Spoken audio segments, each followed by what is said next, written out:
नमस्कार मित्रांनो. तर आज आयुक्त कार्यालय पुणे या ठिकाणी बालुशा माने मॅडम, त्याच्यानंतर इतर अभियोग्यताधारक या ठिकाणी शिक्षक भरती संदर्भात आयुक्त कार्यालयात पाठपुरावा करण्यासाठी आलेले होते. त्याच्यामध्ये पहिला मुद्दा असा होता की माजी सैनिकचा जो राऊंड आहे त्या माजी सैनिकच्या राऊंडबद्दलची माहिती. तसेच दुसरा प्रश्न असा होता की पवित्र पोर्टल केव्हा सुरू होणार, आणि त्याच्यानंतर पवित्र पोर्टलशी संबंधित इतर जी माहिती आहे ती माहिती या ठिकाणी आयुक्त कार्यालयातून घेतलेली आहे आणि या ठिकाणी आयुक्तालयाचे पण भेट झालेली आहे.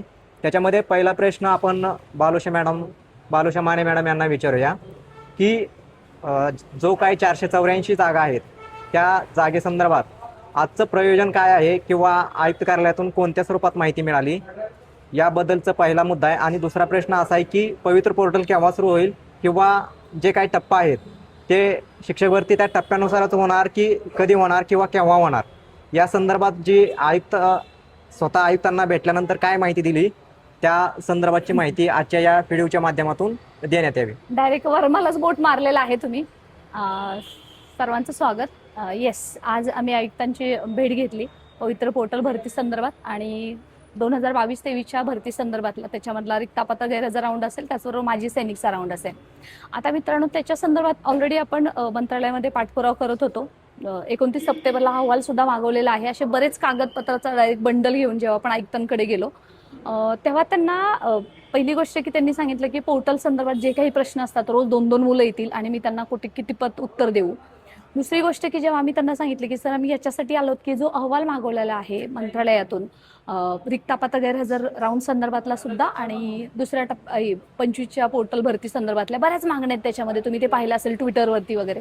त्याच्यामध्ये नंतर काय म्हणजे त्याच्यामध्ये त्याच्या संदर्भात सर काय झालं तर त्यांनी असं सांगितलं की पोर्टल जेव्हा सुरू होईल तेव्हा सुरू होईल, तुम्हाला ते कळून जाईल. इन शॉर्टमध्ये आयुक्त साहेबांना असं सांगायचं आहे की पोर्टल सुरू होण्यासाठी माझ्याकडे रोज कोणी येऊ नका, पोर्टल टायमिंगवरती सुरू झाल्यावरती तुम्हाला वेबसाईटवरती दिसेल. म्हणजे तुमच्या लक्षात येत असेल की ऑथेंटिक एखाद्या अधिकाऱ्यांकडून असं स्टेटमेंट आल्यावरती आम्हाला एक म्हणजे थोडंसं जरा सरप्रायझिंग झालं की असे कसे बोलू शकतात, जेव्हा जवळपास 2 लाख उमेदवार वाट पाहतात आहे की पोर्टल सुरू कधी होणार, आमचं रजिस्ट्रेशन कधी सुरू होणार. त्यांच्याकडून असं उत्तर आम्हाला अपेक्षित नव्हतं. त्यामुळे खरंच मला फायनली असं खूप त्याच्यावरती रिग्रेट वाटलं की असे कसे काय उत्तर सर देतात.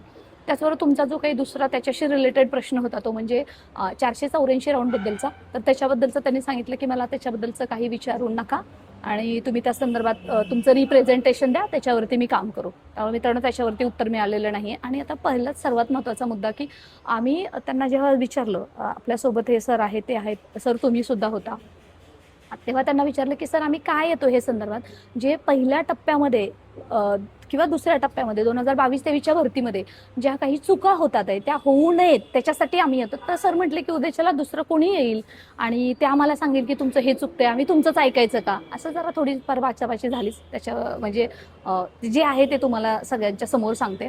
आणि त्याच्यानंतर आम्ही सांगितलं की सर पहिल्या टप्प्यामध्ये एक मेजर दुसऱ्या भरतीमध्ये 2022-23च्या मेजर गोष्टी गोंधळ झाली होती, तर ती म्हणजे 2 टप्प्यामध्ये भरती झाली होती. तसे नको व्हायला, कारण जर एका भरतीमध्ये एखाद्या उमेदवाराला 4 नव्हे 5 वेळा संधी मिळते तर एक बिंदू एक भरती हे तर अवलंबलं पाहिजे. तर त्यांनी असं सांगितलेलं आहे की जशी भरती 2022-23ला झालेली आहे तशीच भरती 2025ला होणार आहे. ते शासन निर्णय ठरलेला आहे, त्याच्यामध्ये बदल होऊ शकत नाही. याच्यामध्ये तुम्हाला काय वाटतं की जी भरती झालेली आहे ते पाठीमागं टप्प्याटप्प्यानं झालेली, परंतु येणारी जी टेट आहे त्या टेटमध्ये काय बदल होणं अपेक्षित आहे किंवा कशा पद्धतीनं भरती व्हायला पाहिजे असं तुम्हाला वाटतंय? सर आत्ताच आयुक्तांनी सांगितलंय, तुम्हाला काय वाटतं म्हणून आम्ही इथं बसलेलो नाही आहोत. आम्ही तुमचं कोणाचं लेटर घेतलं म्हणून आम्ही घ्यायला बसलेलो नाही आहोत. आम्ही इथं कशासाठी बसलेलो आहोत, आम्ही फक्त जेव्हा आम्ही पोर्टल चालू करायचं तेव्हा करू, जशी भरती करायचं करू, जशी पॉलिसी ठरलेली आहे तशा पद्धतीने मी करणार आहोत. याच्यामध्ये कोणते बदल होतील किंवा आम्ही करू असं अजिबात सुद्धा नाहीये. आता मला काय वाटतं म्हणाल तर मी ट्विटरवरती हे लेटर टाकेलच, जे आपल्या मागण्या आहेत. अर्थातच पोर्टल भरती 100% पदं भरली पाहिजेत, त्याच्यामध्ये कंत्राटी नकोत आणि रजिस्ट्रेशन लवकरात लवकर सुरू व्हायला पाहिजे, कारण आता आचारसंहिता येते. बरं, आचारसंहितेच्या नंतर जरी पोर्टल रजिस्ट्रेशन सुरू होणार असलं तर हे 2 टप्प्यामध्ये भरती वेटिंग लिस्ट, मी त्यांना आठवण सुद्धा करून दिली, सर MPSCची एवढी भरती होते तिथं सुद्धा वेटिंग लिस्ट असते, पोर्टलमध्ये का नाहीये? तर त्यांना एकंदरीत काय म्हणायचंय की जसं पहिल्यांदा जो काही 2022ची भरती झाली तशी 2025ची भरती होईल, हे तुम्हाला सर्व ऑनलाईन कळेल. तुम्ही 2-2 मुलं मिळून माझ्याकडे येऊ नका. आणि हे सर्व चर्चा झाल्यानंतर जवळपास आपण 10-15 मिनिटं इथं आलो, लेटर आपण इन्वर्ट केली आणि मग नंतर त्यांनी पुन्हा नंतर बोलवलं आणि त्यांनी हे सांगितलं की तुम्ही ऑफिशियली तुमचे जे काही लेटर आहेत ते माझ्याकडे द्या. तोपर्यंत मी इन्वर्ट केले होते आणि आता त्यांनी सांगितलेलं की आपल्याला शिंदे सरांना भेटून याच्यावरती सर उत्तर देऊ. सर, आपल्या मागण्या काय आहेत ते सर्व श्रुत आहेत. सर्वांनाच वाटतं की एक बिंदू एक भरती झाला पाहिजे, कंत्राटीकरण न भरता त्याच्यावरती पोर्टलद्वारे भरली पाहिजे, 100% पदभरती झाली पाहिजे. आज एवढे मुलांनी वाट बघितलेली आहे, त्याच्यामध्ये पोर्टल थ्रू सर्वच जागा सर्वांना न्याय मिळाला पाहिजे. आम्ही नाही म्हणत की फक्त 100 मार्काचा लागला पाहिजे, 1-2 मार्काचा लागला पाहिजे, परंतु ऑथेंटिक गुणवत्तेनुसार जशी 2022 मध्ये झाली तेवढी पदं या भरतीमध्ये भरली पाहिजेत. ह्याच्यामध्ये आता ज्या तुम्ही विद्यार्थ्यांच्या ज्या मागण्या आहेत त्याच्यामध्ये विद्यार्थ्यांच्या काय अपेक्षा आहेत की एका टप्प्यात भरती व्हावी की टप्प्याटप्प्यानं भरती व्हावी, आणि तसेच एक जो उमेदवार आहे एका उमेदवाराला 4 किंवा 5 वेळेस संधी भेटते, त्याच्यामध्ये विद्यार्थ्यांच्या काय मागण्या आहेत किंवा कशा पद्धतीने ही भरती प्रक्रिया झाली पाहिजे असं तुम्हाला वाटतंय, किंवा विद्यार्थ्यांच्या ज्या सर, भावना मला आहेत असं त्या? वाटतं उमेदवार देते त्याचं उत्तर ते देतील. तुम्हाला काय म्हणायचंय टप्प्यावार भरतीबद्दल? सध्या ऐकताना तुम्ही पण भेटलेला आहात. टप्प्यावाईज भरती नाही झाली पाहिजे, कारण काय टप्प्यावाईज भरती झालं की अख्ख्या भरतीचाच कार्यक्रम होतोय. कारण काय होतं की पहिल्या टप्प्यात जो 1 ते 5चा उमेदवार लागलेला होतो, हा बोला बोला पहिल्या टप्प्यात जो 1 ते 5चा भरतीचा लागलेला आहे, बोला की बोलणं चालू ठेवा. पहिल्या टप्प्यात 1 ते 5चा भरतीचा लागलेला आहे, तो आता 4 ते 5 वेळा सिलेक्शन झालं. त्याचं कन्वर्ट राऊंडला 6 ते 8ला झालं, परत मुलाखतीला 9 ते 10ला झाला आणि त्याच्यानंतर परत सेकंड फेज झाला, त्याच्यामध्ये 11वी-12वी पर्यंत झाला. म्हणजे एकाच मुलाने 5 वेळा त्याचं सिलेक्शन झालं आणि त्यातील एकच जागा भरली गेली आणि 4 जागा रिक्त राहिल्या.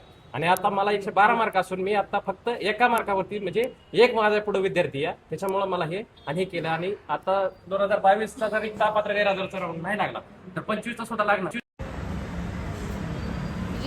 याच्यानंतर ना दुसरी एक महत्त्वाची माहिती म्हणजे या सरांकडून आपण घेणार आहोत. सर, तुमचं नाव काय आणि तुम्ही या ठिकाणी आयुक्त कार्यालयात कशासाठी आलेला आहात आणि कोणती मागणी होती आणि त्या संदर्भात तुमचं समाधान झालं का, याच्याबद्दल माहिती द्या थोडीशी. मी कचरे मनोज पाटील. मी 2022च्या भरतीसाठी आलो होतो. त्याच्यामध्ये माजी सैनिक होता, नंतर अपात्र गैरहजर हा राऊंडसाठी आलो होतो. तर त्याच्यावर त्यांनी सांगितलं की हे कल्याण बोर्डाकडं हे कारवाई सुरू आहे. त्यानंतर हे आमच्याकडं आत्तापर्यंत काही याचं आणखी एवढं आलेलं नाही, म्हणजे थोडं निष्क्रिय असल्यासारखं वाटलं मला.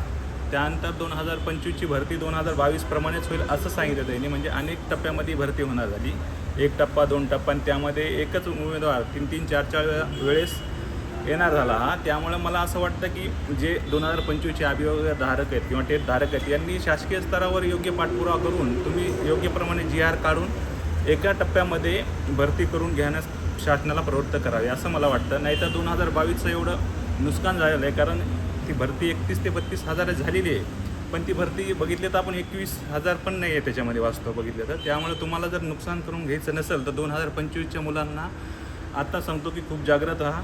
तुम्ही शासकीय स्तरावर काम करा आणि तुम्ही बदल करा. इथे आयुक्तालयामध्ये काही बदल शक्य नाही असं आयुक्तालय म्हणतात. जे वरून नियम आहेत गव्हर्नमेंटकडून तेच 2022 प्रमाणे 2025ची भरती होणार आहे.